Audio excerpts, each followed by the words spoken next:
que esta hora está en sintonía, aquí como todos los domingos, para iniciar nuestra preparación a la celebración de la Eucaristía. Es muy importante para nosotros preparar el corazón, tanto así que Juan Eudes en el siglo XVII decía que para celebrar la Eucaristía se necesitaban 3 eternidades: una eternidad de preparación, una eternidad para celebrarla y una eternidad para dar gracias. Hoy nosotros de alguna manera nos preparamos. ¿Y cómo nos preparamos? Abriendo el corazón, limpiando el corazón, preparando la mente y dejando que la lucidez del amor de Dios llegue a nosotros y nos permita entender la palabra. Hoy vamos a tener 3 textos, obviamente. La primera lectura de hoy está tomada del libro de Reyes, en el capítulo 17, del versículo 17 al versículo 24. Primera de Reyes, capítulo 17, del versículo 17 al versículo 24. Esta primera lectura dice de la siguiente manera: en aquellos días cayó enfermo el hijo de la dueña de la casa en la que se hospedaba Elías. La enfermedad fue tan grave que el niño murió. Entonces la mujer le dijo a Elías: ¿qué te he hecho yo, hombre de Dios? ¿Has venido a mi casa para que recuerde yo mis pecados y muera mi hijo? Elías le respondió: dame acá a tu hijo. Lo tomó del regazo de la madre, lo subió a la habitación donde él dormía y lo acostó sobre el lecho. Luego clamó al Señor: Señor y Dios mío, ¿es posible que también con esta viuda que me hospeda te hayas irritado haciendo morir a su hijo? Luego se tendió 3 veces sobre el niño y suplicó al Señor diciendo: devuélvele la vida a este niño. El Señor escuchó la súplica de Elías y el niño volvió a la vida. Conocemos el contexto de esta lectura. Sabemos quién es Elías. Sabemos contra quién está enfrentado. Está enfrentado contra Jezabel y contra Ahab. Ella, un apóstol de Baal, el buey, un apóstol de un culto totalmente distinto al culto de Israel. Un culto marcado por la violencia, un culto marcado por lo estrambótico, lo espectacular. Y ella ha traído cualquier cantidad de sacerdotes de Baal y ha invadido el territorio de Israel. Tanto así que cuando se enfrente Elías contra ellos, dice el texto bíblico que eran unos 400. También conocemos la personalidad de Elías, un hombre firme, un hombre que conoce la palabra y la promueve, la participa. Hoy estamos ante un género de resurrección. La pregunta es: ¿cuál es el contenido? ¿Cuál es el mensaje de esta lectura? Miren, mis hermanos, hay una disputa: ¿Baal o Yahvé? ¿Quién da la vida? ¿Baal o Yahvé? El texto de hoy deja claro que quien da la vida es Yahvé. Pudiéramos decir que ante esta situación queda claro que la vida es de dominio exclusivo de Yahvé.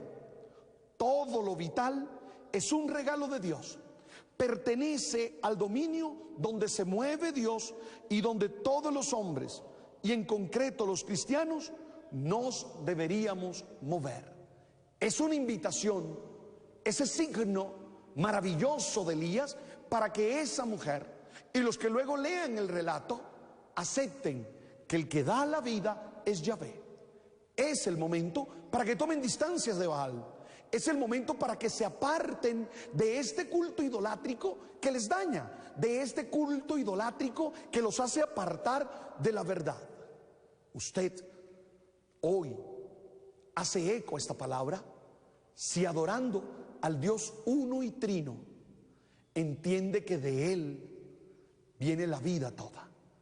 Usted hace eco de esta palabra si deja que la palabra del amor, si deja que la palabra dirigida siempre por Jesús de Nazaret entre en lo profundo de su ser y le haga experimentar que solo Él merece la adoración y la gloria. Tendrías que preguntarte cómo están las relaciones en tu casa, las relaciones de papá e hijo, la relación de esposos, con tu yerno, con tus sobrinos. ¿Cómo está la relación con las personas que están a tu lado? Te preguntas eso y te pones en la actitud de decir: Yahvé, el Señor, mi Dios uno y trino, es la fuente de vida. Y si quiero vivir amando y confiando, tengo que aprender a vivir en Él. Pero miremos la segunda lectura. La segunda lectura es de Pablo a los Gálatas. Es un texto hermoso. Es Gálatas capítulo 1, del versículo 11 al versículo 19. Gálatas capítulo 1, del versículo 11 al versículo 19. Dice Pablo: hermanos, les hago saber que el evangelio que he predicado no proviene de los hombres, pues no lo recibí ni lo aprendí de hombre alguno, sino que lo recibí por revelación de Jesucristo. Ciertamente ustedes han oído hablar de mi conducta anterior en el judaísmo, cuando yo perseguía encarnizadamente a la iglesia de Dios, tratando de destruirla. Deben saber que me distinguí en el judaísmo entre los jóvenes de mi pueblo y de mi edad, porque los superaba en el celo por las tradiciones paternas. Pero Dios me había elegido desde el seno de mi madre y por su gracia me llamó. Un día quiso revelarme a su Hijo para que yo lo anunciara entre los paganos. Inmediatamente, sin noticias, sin ningún consejo humano y sin ni siquiera subir a Jerusalén para ver a los apóstoles anteriores a mí, me trasladé a Arabia y después regresé a Damasco. Al cabo de 3 años fui a Jerusalén para ver a Pedro y estuve con él 15 días. No vi a ninguno otro de los apóstoles, excepto a Santiago, el pariente del Señor. Palabra de Dios. ¿Cuál es el contexto de este trozo de la carta de Pablo a los Gálatas? Es su discusión con esos otros que acusan a Pablo de estar predicando un evangelio distinto al evangelio de Jesucristo. Sí, mis hermanos, Pablo está aquí en una disputa con esos que él llama superapóstoles, con esos con los que ha tenido muchos momentos, muchos encuentros, muchas polémicas. Ellos lo acusan a él de predicar un evangelio que no es el evangelio de Jesucristo, que no es el evangelio revelado a través de la persona de Jesús. Y entonces Pablo hoy se defiende. Y lo primero que Pablo deja claro es que él es apóstol por un llamado de Jesucristo. Él es apóstol no por un capricho suyo, no por una decisión suya, sino por una invitación del Dios de la vida. Él entiende que es Dios en Jesús de Nazaret quien lo ha llamado, quien lo ha invitado a través de esa experiencia mística, a través de esa experiencia de revelación que tuvo camino a Damasco. Llamo la atención para que ustedes lo tengan presente, de que él hace una lectura de continuidad entre su experiencia en el judaísmo y su experiencia como cristiano. Él cree que su experiencia en el judaísmo es fruto de la vocación, es fruto del regalo, del llamado que Dios le ha hecho. No son dos experiencias distintas, es una misma experiencia, es una misma experiencia de fe. Por eso muchos autores no permiten que se hable de una conversión de Pablo, porque se dice, él no se ha convertido, él siempre ha estado teniendo fe en el Dios vivo de Israel. Lo importante es que Pablo entiende que eso es una línea continua, no son dos experiencias por separado. Pero llama la atención que Pablo deja claro que su vocación de alguna manera está alineada con la vocación de los grandes profetas. de Jeremías. ¿Te acuerdas cuando Jeremías dice que desde el seno materno lo llamó el Señor? Pues es lo mismo que está diciendo Pablo. Pablo se está colocando alineadamente, se está colocando en la misma línea de los grandes profetas del pueblo de Israel, que cumplían su ministerio no por invitación humana, no por palabras humanas, sino por la acción del mismo Dios, por la acción del Dios grande y poderoso que los llamó. Otro elemento importante es que Pablo deja claro que él no es apóstol por acción humana. Tanto así que recibe la experiencia de Damasco, se va a Arabia, vuelve a Damasco y solo 3 años más tarde va a Jerusalén a encontrarse con Cefas, a encontrarse con Pedro. Y dice él que compartió con Pedro 15 días y que no vio a ninguno de los otros apóstoles excepto a Santiago, el hermano de Jesús. ¿Qué queda claro aquí? ¿Qué es lo que queda afirmado en esta frase de Pablo? Pablo entiende que su ministerio, que su evangelio lo predica en comunión con la iglesia. Como lo llamó el mismo Jesús, no lo pone a predicar otra cosa. Como lo llamó el mismo Dios, no lo pone a predicar otra cosa. Tanto así que cuando va con Pedro, viven la experiencia de la comunión. Yo creo que hay aquí 3 experiencias para tener presentes y sería la manera de hacerle eco a esta palabra que se nos regala hoy. Lo primero, es necesario, muy importante, que ninguno de nosotros olvide que el ministerio evangelizador es vocación, es llamado de Dios, no es capricho humano. De alguna manera debe haber algo que confirme que tú estás llamado. No fue René que tú amaneciste hoy diciendo, soy predicador. No, tiene que haber una experiencia de llamado, una experiencia vocacional, porque eso hace que tu ministerio no sea tuyo, sino que tu ministerio sea de Él. A mí me da miedo, porque vivimos en una sociedad en la que cualquiera dice, yo soy predicador, en la que cualquiera dice, yo quiero anunciar la palabra. Bueno, de acuerdo, pero ¿estás llamado? ¿Hay una experiencia vocacional? ¿Entiendes tú que Él fue el que te llamó? Y un llamado que, como Pablo, hay que entenderlo desde el vientre materno. No fue una casualidad que te llamó ayer, no fue una casualidad que te llamó, tú sabes, no, es una experiencia en la que Él te ha llamado desde siempre y te ha invitado a vivir con Él. Eso es lo primero. Lo segundo, y quiero que no lo olvides, no se puede hacer si no es en comunión con la iglesia. Perdónenme, no podemos ser ruedas sueltas. No podemos estar lejos de los planes de pastoral de nuestras diócesis. Tenemos que hacer comunión en torno a nuestro obispo.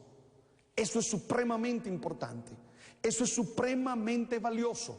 Porque no podemos abrir una iglesia de garaje. No es que se me ocurrió. No, nosotros hacemos comunión. Por eso Pablo va a Jerusalén.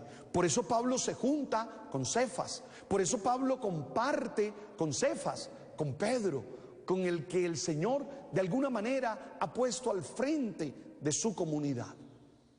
Y tercero, para que no lo olvidemos y hagamos eco a esta palabra, siempre habrá falsos profetas, siempre habrá gente criticando, siempre habrá gente ahí peleando, como están contra Pablo. Y esto a Pablo le va a molestar mucho, porque Pablo no va a entender que su comunidad, la comunidad que él ha guiado, como es la comunidad de los Gálatas, escuche a esos superapóstoles. ¿Te acuerdas lo duro de Pablo? Pablo llega un momento a decirle, Gálatas, la palabra es brutos, estúpidos, ignorantes. Así les llega a decir, ¿cómo fue que se dejaron embaucar? Ojalá tú, con 2 criterios que te he dado, el de la vocación y el de la comunión eclesial, no te dejes engañar. Tomemos ahora el Evangelio. El Evangelio es el Evangelio de Lucas, capítulo 7, del versículo 11 al versículo 17. Lucas capítulo 7, versículo 11 al versículo 17. Dice así: se dirigía Jesús a una población llamada Naín, acompañada de sus discípulos y de mucha gente. Al llegar a la entrada de la población, se encontró con que sacaban a enterrar a un muerto, hijo único de una viuda, a la que acompañaba una gran muchedumbre. Cuando el Señor la vio, se compadeció de ella y le dijo: no llores. Acercándose al ataúd, lo tocó, y los que lo llevaban se detuvieron. Entonces Jesús dijo: joven, yo te lo mando, levántate. Inmediatamente el que había muerto se levantó y comenzó a hablar.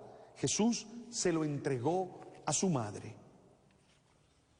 Al ver esto, todos se llenaron de temor y comenzaron a glorificar a Dios diciendo: un gran profeta ha surgido entre nosotros. Dios ha visitado a su pueblo. La noticia de este hecho se divulgó por toda Judea y por las regiones circunvecinas. Palabra del Señor. Oiga, aquí encuentro un comentario que me encantó. Dice lo siguiente: el relato de hoy es exclusivo de San Lucas. Es decir, no hay ni en Mateo ni en Marcos textos paralelos. Tú sabes que en los sinópticos normalmente tienen mucho material en común. Pues nada, este texto es de la fuente lucana. No está en Marcos, no está en Mateo. Sin embargo, encontramos un gran parecido con el de la primera lectura, con la resurrección de la viuda, del hijo de la viuda que hizo Elías. Entonces hay que tener en cuenta, lo cual nos indica que estamos ante un género literario, el de resucitar difuntos, que también hallamos en otros textos de la Biblia. Por ejemplo, en Segunda de Reyes 4:18, por ejemplo, en Marcos 5:21. Es una experiencia que hay en la Biblia y aún fuera de la Biblia en esa época. Hay un género literario que se llama resurrección de muertos. San Lucas, en esta parte de su obra, va mostrando que el reinado de Dios es la compasión por los más necesitados. Esa es la afirmación más fuerte del Evangelio. En este momento del Evangelio, lo que quiere dejar claro Lucas es que el reinado de Dios es una compasión por aquellos que están necesitados. Si te das cuenta, ella es la más necesitada de la sociedad israelita. Ustedes recuerdan que una mujer valía por el hombre que tenía. Y cuando una mujer viuda también perdía a su único hijo, varón, quedaba, tú sabes. Y el texto lo que nos muestra es a Jesús compadeciéndose de ella. Creo que ahí está el mensaje. Insisto, lo que quiere mostrar es cómo el reinado de Dios es la compasión por los más necesitados. En este caso, una viuda de Naín. Y que quede claro que la compasión de Jesús nace de ver la desgracia de aquella mujer desolada. Sí, Él sabe lo que esa mujer sufre por ser viuda y ahora quedarse sin su hijo, y entonces actúa. Lo cual significa que es una compasión activa. No es la lástima. Ay, oye, ay, mira, no. Es un sentimiento que te hace moverte y que te hace actuar en favor de esa persona necesitada. Y eso es lo que hace Jesús. Y es bello porque le devuelve el hijo a la viuda. ¿Te diste cuenta? Así termina el relato de devolviéndole el hijo a la viuda. El texto dice, inmediatamente el que había muerto se levantó y comenzó a hablar. Jesús se lo entregó a su madre. Con lo cual le devuelve la posibilidad de ser socialmente también. Porque ella, que estaba marginada por no tener el hijo, por no tener esposo y no tener el hijo, ahora encontrará en él una fuerza. Durante muchos años la tradición dijo que Jesús veía en esa mujer a su madre. Es decir, que así iba a quedar su madre, ¿verdad? Durante muchos años se dijo eso. Es una bella lectura espiritual, pero el texto no me permite soportar esa hipótesis. Es decir, no hay nada ahí que me permita pensar que Jesús está pensando en su mamá, que muy seguramente era viuda también, y que al ser crucificado él quedaría en la misma situación. Tanto que en el capítulo 19 de Juan, Jesús se la da al hijo, al discípulo amado. ¿Te acuerdas cuando le dice, madre, he ahí a tu hijo, hijo, he ahí a tu madre? Y el texto dice, y el hijo la recibió en su casa inmediatamente. Pero bueno, es una lectura espiritual. Espero que esas claves de lectura te permitan comprender la palabra hoy. Tienes que estar despierto, no te puedes dormir, tienes que estar vivo. Oye, está tu nuera, tu yerno, están todos, entonces tienes que estar atento, atento para celebrar la Eucaristía y vivir una experiencia de gozo y de alegría. Hoy vamos a celebrar la Eucaristía en la catedral de la diócesis castrense. Vamos a celebrar allá, vamos a compartir la Eucaristía con todos los hermanos que nos acompañen allí y vamos a vivir con ellos un buen momento. Que el Señor nos bendiga e inmediatamente vamos a comenzar con esta experiencia tan linda de celebrar la Eucaristía con nuestros hermanos militares.